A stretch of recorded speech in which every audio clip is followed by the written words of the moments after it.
I am going to make potato and egg salad. So I am cooking the potatoes right here.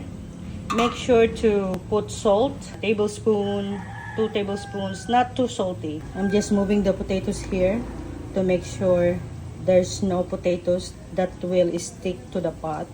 And when making potato salad, don't cut the potatoes too small, because if you overcook it, you're gonna get a mushy or mashed potato. So just keep cooking. Get rid of this. So if you cut it small, then keep an eye on it. Make sure it doesn't overcook and it's not undercooked. You don't want a crunchy potato salad. Cook the potatoes until it is fork tender, until you can press it with a fork. So this is done. Drain the potatoes and put in a big mixing bowl. While the potatoes are still warm, I'm going to put these raw ingredients that I have here. You can put this if you like. So this celery is probably 1/2 cup, and also 1/2 cup of this red bell peppers, and 1 cup of red onions, because my husband loves red onions. You can put more or you can put less or not at all. So it depends on what you like. And I'm going to put a 1/4 of the dill pickles that I cut up, a little bit of sweet pickle relish, and mix it.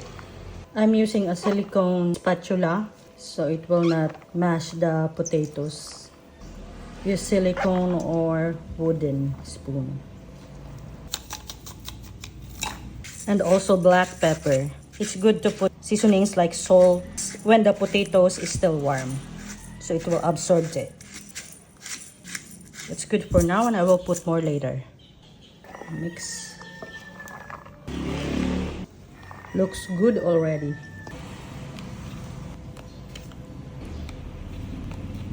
It depends on you, on how big you like it. I cut up a total of 10 hard-boiled eggs. So I am using a mayo-based dressing. I have to wait for the potatoes to cool down, because if not, and if you are using a vinaigrette, you can put the dressing when it's still warm. Put mustard. You can use any kind of mustard you like. This is like a tablespoon. You can always put more later if it still needs it. So I put it when the potatoes are cold already. And then start putting the mayonnaise a little at a time. You don't want to be over dressed it. So this is 470 ml. Put more black pepper. The more black pepper, the better. Let's mix it. Make sure that every potato is coated with the dressing.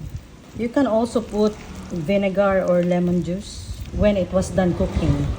It will give it its tangy flavor. Okay, looks like this is done.